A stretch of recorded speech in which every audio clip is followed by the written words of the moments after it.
এতদিন যে দরজাটা বন্ধ ছিল সেটা এখন ধীরে ধীরে খুলে যাচ্ছে। ইরানের পররাষ্ট্রমন্ত্রী এমন একটি কথা বলেছেন যেটা শুনে শুধু ইসরায়েল বা আমেরিকা নয়, পুরো বিশ্বের নিরাপত্তা বিশ্লেষকরা নড়েচড়ে বসেছে। বিষয়টি পারমাণবিক অস্ত্র এবং এবার এটি একটি তাত্ত্বিক আলোচনা নয়, এটি একটি সরাসরি নীতিগত সংকেত। কিন্তু শুধু এতটুকুই নয়, একই সময় ইরান দাবি করেছে যারা ইরানের ভেতরে একটি গোপন অপারেশন চালিয়ে একজন সিনিয়র মন্ত্রীকে হত্যা করেছে। আবার অন্যদিকে সংযুক্ত আরব আমিরাতের ওপর ব্যালিস্টিক মিসাইল হামলা শুরু হয়েছে। প্রশ্ন হচ্ছে, এতগুলো ঘটনা একই সময়ে কেন ঘটছে? এটা কি কাকতালীয় নাকি একটি বড় কৌশলের অংশ? আর এখান থেকে শুরু হচ্ছে আসল আলোচনা। দীর্ঘদিন ধরে ইরানের পারমাণবিক অস্ত্র না বানানোর পেছনে একটি বড় কারণ ছিল। সেটি কোনো আন্তর্জাতিক চুক্তি বা জাতিসংঘের চাপ নয়, এটি ছিল একটি ধর্মীয় ফতোয়া। ইরানের প্রয়াত সুপ্রিম লিডার আয়াতুল্লাহ খামেনি নিজে এই ফতোয়া জারি করেছিলেন যে পারমাণবিক অস্ত্র তৈরি করা ইসলামের দৃষ্টিতে হারাম। এটি শুধু একটি রাজনৈতিক অবস্থান ছিল না, এটি ছিল ইসলামিক রিপাবলিকেশনের আদর্শিক ভিত্তি। এটি একটি ফতোয়ার উপর দাঁড়িয়ে ইরান দশকের পর দশক ধরে বিশ্বকে বলে এসেছে, আমরা পারমাণবিক শক্তি চাই, পারমাণবিক অস্ত্র নয়। কিন্তু পররাষ্ট্রমন্ত্রী আব্বাস আরাকচি এখন যা বলছেন সেটা এই পুরো সমীকরণকে উল্টে দিয়েছে।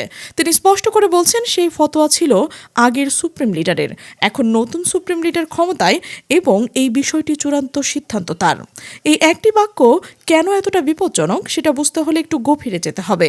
নতুন সুপ্রিম লিডার মোস্তফা খামেনি, তিনি আলী খামেনির পুত্র, কিন্তু তার পটভূমি তার পিতার চেয়ে সম্পূর্ণ আলাদা। সামরিক পরিবেশে কাজ করেছেন। আইআরজিসি, ইরানের রেভলিউশনারি গার্ড কোরের সাথে তার সম্পর্ক অত্যন্ত ঘনিষ্ঠ। তিনি কূটনৈতিক নন, তিনি একজন সামরিক চিন্তার মানুষ।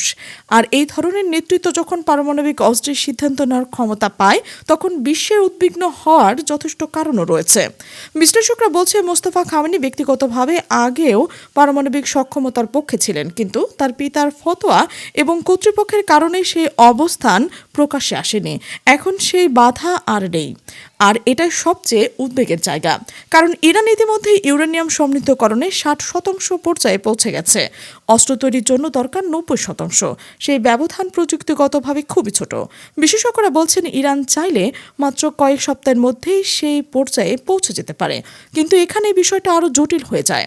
এই শর্তগুলো আমেরিকার পক্ষে মেনে নেওয়া প্রায় অসম্ভব, কারণ হরমুজ প্রণালী দিয়ে বিশ্বের তেল সরবরাহের প্রায় 20% যায়। এটি আমেরিকার জাতীয় স্বার্থের সাথে সরাসরি সংশ্লিষ্ট। তাহলে ইরান কি জেনে শুনেই এমন শর্ত দিচ্ছে যা মানা হবে না, নাকি তারা আসলেই যুদ্ধ চালিয়ে যাওয়ার জন্য একটি কূটনৈতিক অজুহাত তৈরি করছে? আর এই জায়গায় এখন সবচেয়ে বেশি আলোচনা। এবার আসা যাক সবচেয়ে চাঞ্চল্যকর দিকটিতে। আইআরজিসির একটি বিশেষায়িত গোপন ইউনিট দাবি করছে যে তারা ইসরায়েলের অভ্যন্তরে একটি সফল অপারেশন চালিয়েছে। তাদের ভাষায় একজন সিনিয়র ইসরায়েলি কর্মকর্তাকে ডিলিট করা হয়েছে। পরবর্তী তথ্য বিশ্লেষণ করে জানা গেছে এই ব্যক্তি ইসরায়েলের ক্যাবিনেটের একজন মন্ত্রী এবং সিকিউরিটি ক্যাবিনেটের গুরুত্বপূর্ণ সদস্য ছিলেন। এই দাবি যদি সত্য হয় তাহলে এর তাৎপর্য অসামান্য, কারণ এতদিন গোয়েন্দা অপারেশনের ক্ষেত্রে ইসরায়েল মোসাদকেই সবচেয়ে দক্ষ মনে করা হতো। মোসাদ বিশ্বের বিভিন্ন জায়গায় গিয়ে টার্গেট কিলিং চালিয়েছে। ইরানের পারমাণবিক বিজ্ঞানীদের হত্যা, হামাসের নেতাদের হত্যা, এগুলো সবই মোসাদের কাজ বলে ব্যাপকভাবে স্বীকৃত। কিন্তু এবার যদি ইরান সত্যি ইসরায়েলের ভেতরে ঢুকে একজন সিকিউরিটি ক্যাবিনেটের সদস্যকে হত্যা করে থাকে, তাহলে এটি গোয়েন্দা বিশ্বের একটি ভূমিকম্প, কারণ এটি প্রমাণ করে যে ইরানের গোয়েন্দা নেটওয়ার্ক ইসরায়েলের অভ্যন্তরীণ নিরাপত্তার বলয় ভেদ করতে সক্ষম। তবে গুরুত্বপূর্ণ প্রশ্ন হলো, ইসরায়েল এই দাবি স্বীকার করেনি, তারা কোনো প্রতিক্রিয়া দেখায়নি। এই নিরাপত্তা দুটো জিনিস বোঝাতে পারে, হয় ঘটনাটি সত্য এবং তারা এটি গোপন রাখতে চাইছে, অথবা ইরান একটি মনস্তাত্ত্বিক যুদ্ধের অংশ হিসেবে এটি দাবি করছে। যুদ্ধের বাইরের ফ্রন্টের পাশাপাশি ইরান ভেতরের ফ্রন্টকেও একটি বড় সাফল্য পেয়েছে বলে দাবি করছে। ইরানের গোয়েন্দা সংস্থা জানিয়েছে দেশের বিভিন্ন স্থান থেকে একাধিক সন্দেহভাজন ব্যক্তিকে গ্রেফতার করা হয়েছে। তাদের কাছ থেকে অস্ত্র, বিস্ফোরক এবং উন্নত যোগাযোগ সরঞ্জাম উদ্ধার করা হয়েছে। ইরানের দাবি এরা মোসাদ বা অন্য বিদেশি গোয়েন্দা সংস্থা এজেন্ট হিসেবে কাজ করছিল। এই দাবি যদি সত্য হয় তাহলে এটি ইঙ্গিত করে যে ইসরায়েল ইরানের অভ্যন্তরে একটি সক্রিয় গোয়েন্দা নেটওয়ার্ক পরিচালনা করেছিল এবং সেই নেটওয়ার্কের উদ্দেশ্য ছিল অস্থিতিশীলতা তৈরি করা, সম্ভবত অভ্যন্তরীণ বিদ্রোহ বা সাবোটাজ অপারেশন চালানো।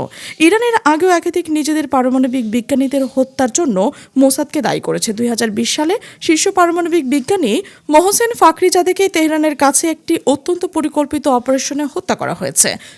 সেই ঘটনার পর থেকে ইরান তাদের অভ্যন্তরীণ নিরাপত্তা ব্যবস্থা ব্যাপকভাবে জোরদার করেছে। এবারের গ্রেফতারগুলো যদি সত্যি মোসাদের নেটওয়ার্কে হয় তাহলে এটি ইরানের জন্য একটি বড় গোয়েন্দা ব্যর্থতা, কারণ এই এজেন্টদের ধরা পড়া মানে হলো ইসরায়েল ইরানের ভেতরে তাদের চোখ এবং কান হারিয়েছে। এরপর সামনে আসে আরও গুরুত্বপূর্ণ তথ্য। লারিজানির মৃত্যুর পর ইরান একটি বড় সিদ্ধান্ত নিয়েছে। তারা সংযুক্ত আরব আমিরাতের ওপর এখন পর্যন্ত সবচেয়ে বড় মিসাইল হামলা শুরু করেছে। একসাথে ডজন খানেক ব্যালিস্টিক ক্ষেপণাস্ত্র ইউএই এর বিভিন্ন লক্ষ্যবস্তুকে নিক্ষেপ করা হয়েছে। এই হামলায় বিভিন্ন ধরনের মিসাইল ব্যবহার করা হয়েছে, যার প্রতিটি প্রতিহত করতে আলাদা আলাদা ডিফেন্স সিস্টেমের প্রয়োজন। এটি প্রতিরক্ষা ব্যবস্থার উপর ব্যাপক চাপ তৈরি করেছে। এই হামলার সময়টা অত্যন্ত গুরুত্বপূর্ণ। ইরান স্পষ্টভাবে দেখাতে চাইছে যে কেউ যদি ইসরায়েলকে ঘাঁটি বা লজিস্টিক সুবিধা দেয় তাহলে তারাও নিরাপদ নয়। ইউএইতে আমেরিকার আল ধাফরা এয়ারবেস আছে, ফ্রান্সের সামরিক ঘাঁটি আছে। অস্ট্রেলিয়ার প্রধানমন্ত্রী নিজেই নিশ্চিত করেছেন যে তাদের ইউএই ঘাঁটিতে ড্রোন হামলা হয়েছে, যদিও তাদের সৈন্যরা নিরাপদ আছে। এটি যুদ্ধের একটি ভয়ঙ্কর প্রসারণ। এতদিন যুদ্ধটি ছিল ইসরায়েল বনাম ইরান, এখন এটি ইরান বনাম ইসরায়েলের মিত্রদের দিকে ছড়িয়ে পড়েছে এবং এটি হলে পুরো ইউরোপীয় অঞ্চল একটি যুদ্ধক্ষেত্রে পরিণত হতে পারে।